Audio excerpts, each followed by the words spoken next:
Hi guys. ये हमारे कल के लेवल्स है। मैंने बोला था ये रेजिस्टेंस के एरियाज है एंड ये सपोर्ट के एरियाज है कल के वीडियो में। जैसे मार्केट खुला नीचे आया फिर ऊपर जाने की कोशिश किया, बट सपोर्ट को तोड़ के सस्टेन किया, मतलब ऊपर नहीं जा पाया, ट्रैप हो गया वहाँ पर। वापस जाके नीचे आया, फिर एक हाई बनाया, फिर उस लो को तोड़ दिया। प्राइस एक्शन देख के ट्रेड करना मतलब यही होता है कि low higher high and higher low and lower highs को देख के हम लोग को ट्रेड करना होता है। अगर हमने यहाँ पर भी शॉर्ट किया रहता या फिर नीचे आके और एक पुल बैक लिया, उसके नीचे पुट बाय करते या सेल करते, तो भी अच्छा प्रॉफिट हमें मिलता। हम लोग यहाँ पर ट्रेल कर सकते थे, रेजिस्टेंस के पास से हम लोग ट्रेल कर सकते थे। आई होप सबने अच्छा प्रॉफिट कर लिया होगा आज के दिन। तो चलिए अभी कल के लिए प्लान करते हैं, कल का हमारा क्या प्लान होना चाहिए। हमें एक रेजिस्टेंस मिल रहा है यहाँ पर, ये एक रेजिस्टेंस का एरिया है एंड ये नीचे का एक सपोर्ट का एरिया हम लोग को मिल रहा है। फाइन। अभी फ्लैट खुल के नीचे आ रहा है तो हम लोग को प्राइस एक्शन देख के ट्रेड करना होगा। 21,800 का फर्स्ट टारगेट होगा एंड सेकेंड टारगेट होगा 21,700 का, क्योंकि नीचे हमें कहीं सपोर्ट्स नहीं मिली। एक सपोर्ट यहाँ पर है 21,800 830 का, ये एक सपोर्ट मिलेगा हम लोगों को नीचे की तरफ। एंड उसके अगला सपोर्ट जो है ये वो यहाँ पर मिलेगा 21,642 पर। अगर फ्लो में निकल रहा है तो हमारे 5 मिनट सेटअप के हिसाब से आप लोग ट्रेड कर सकते हो एंड प्राइस एक्शन देख के और क्वांटिटी ऐड कर सकते हो। अगर फ्लैट खुल के ऊपर जा रहा है या फिर फ्लैट खुल के इसके पास सपोर्ट लेके ऊपर जा रहा है, तो हम लोग को प्राइस एक्शन देख के ट्रेड करना है।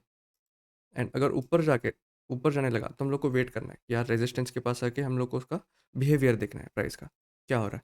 अगर लोअर लो बना के नीचे आ रहा है तो हम लोग प्राइस एक्शन देख के सेलिंग कर सकते हैं।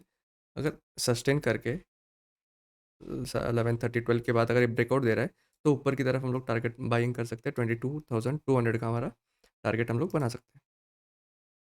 अगर गैप अप खुल जाएगा, इसी रेंज में गैप अप खुल जाएगा तो वेट करना है कि यहाँ रेजिस्टेंस पे आएगा तो हम लोग क्या करेंगे, प्राइस एक्शन देके सेलिंग कर सकते हैं। अगर बहुत बड़ा गैप अप खुल गया तो हम लोग को वेट करना है कि क्या देखना है। अगर यहाँ पर सपोर्ट लेके ऊपर जा रहा है या फिर डायरेक्टली नीचे आ रहा है तो हम लोग प्राइस एक्शन देख के सेल कर सकते हैं। अगर सपोर्ट ले रहा है, सपोर्ट लेके यहाँ पर वेट करके ऊपर निकलने की कोशिश कर रहा है, तो हम लोग प्राइस एक्शन देके बाइंग कर सकते हैं। अगर फ्लैट इसी गैप के अंदर गैप अप खुल के फिर नीचे आ रहा है तो हम लोग प्राइस एक्शन देके सेलिंग कर सकते हैं। यहाँ पर फर्स्ट टारगेट हम लोग बना सकते हैं। क्या होगा अगर गैप डाउन खुल जाएगा तो हम लोग को वेट करना है। पहले सपोर्ट था, अभी रेजिस्टेंस की तरह काम करेगा। अगर ऊपर निकल रहा है तो रेजिस्टेंस को एक बार रीटेस्ट करने आएगा वापस, तो हम लोग को प्राइस एक्शन देख के बाइंग करना है। आई होप सबको समझ में आ रहा है। अगर गैप डाउन खुल के यहाँ पर रेजिस्टेंस लेके नीचे आने लगा तो प्राइस एक्शन देख के सेलिंग कर सकते हैं। फर्स्ट टारगेट है एंड सेकंड टारगेट ये हम लोग बना सकते हैं। एंड अगर गैप डाउन खुल के थोड़ा रेंज के अंदर जाके फिर नीचे आ रहा है, ये सपोर्ट पहले सपोर्ट था उसको भी तोड़ रहा है एंड जो दिन का कल के डे का लो होगा उसको भी तोड़ रहा है, मतलब हम लोग इजीली सेलिंग कर सकते हैं, नीचे की तरफ टारगेट बना सकते हैं। अगर गैप अप खुल के नीचे आ रहा है रेंज में आके फिर ऊपर निकल रहा है, रेजिस्टेंस को भी तोड़ रहा है एंड डे हाई को भी तोड़ रहा है, तो हम लोग को एक इजीली यहाँ तक का मूव मिल जाएगा। 22,200 तक का इजीली हम लोग को एक टारगेट मिल जाएगा। चलिए अभी बैंक निफ्टी देखते हैं। बैंक निफ्टी आज के दिन रेंज का ब्रेकआउट नहीं कर पाया। आप एक्यूरेट रेंज बनाओगे तो ये रेंज यहाँ तक होगा, यहाँ तक होगा। तोड़ने की कोशिश किया है बट सस्टेन नहीं कर पाया, नीचे आया है। तो हम लोग प्राइस एक्शन देके सेलिंग भी करते लोअर टाइम फ्रेम पे जाके, तो हम लोग को यहाँ पर भी एक अच्छा मूव हमें कैप्चर कर पाते थे हम लोग। चलिए अभी कल के लिए प्लान करते हैं। कल का हमारा प्लान क्या होना चाहिए।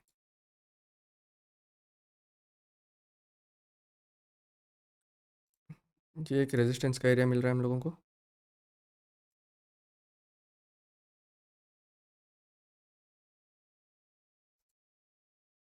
यहाँ पर एक नहीं, यहाँ पर ये एक सपोर्ट का एरिया है। जहाँ पर क्लोज हुआ है, लो बना के क्लोजिंग हुआ है, वहीं उसी के आसपास एक सपोर्ट का एरिया है। तो अगर फ्लैट खुल के नीचे आ रहा है तो हम लोग 45,500 का टारगेट हम लोग को मिल सकता है इजीली। अगर फ्लैट खुल के ऊपर जा रहा है तो यहाँ तक वेट करना है, रेजिस्टेंस 46,300 तक आने का वेट करना है। उसके बाद प्राइस एक्शन देख के नीचे आ रहा है तो सेल कर सकते हैं। अगर सस्टेन करके 11:30 12 के बाद ऊपर निकल रहा है तो हम लोग बाइंग कर सकते हैं। हमारा टारगेट 46,800 का फर्स्ट टारगेट होगा। उसके बाद हम लोग ट्रेल करते जाएंगे। रिस्क एंड मनी मैनेज करके ही चलना होगा हम लोगों को, क्योंकि ट्रेडिंग इसी बेसिस पे है कि मनी हम लोग कैसे मैनेज करते हैं, रिस्क कैसे मैनेज करते हैं। इसी को ही ट्रेडिंग बोलते हैं। अगर कोई भी रैंडम बच्चे को बुला लोगे आप, बुला के पूछोगे कहाँ जाएगा मार्केट, तो वो बोलेगा 5% और 10 टाइम या 5, 10 में से 5 बार वो सही होगा। अगर उसी के साथ रिस्क मैनेजमेंट हम लोग मिला लेंगे तो इसी को ट्रेडिंग बोलते हैं। अगर गैप डाउन खुल के ऊपर जा रहा है, ये रेजिस्टेंस फेस करेगा, पहले सपोर्ट था, अभी रेजिस्टेंस फेस करेगा, और यहाँ पर कुछ प्राइस एक्शन देख बना के नीचे आ रहा है तो हम लोग सेलिंग कर सकते हैं। अगर गैप डाउन खुल के ऊपर जा रहा है तो यहाँ पर सपोर्ट लेके ऊपर जा रहा है तो प्राइस एक्शन देख के हम लोग बाइंग भी कर सकते हैं। मार्केट को डिसाइड करने दो कि कहाँ जाना चाहता है, अपने दिमाग में चार्ट्स या पैटर्न्स मत बनाओ।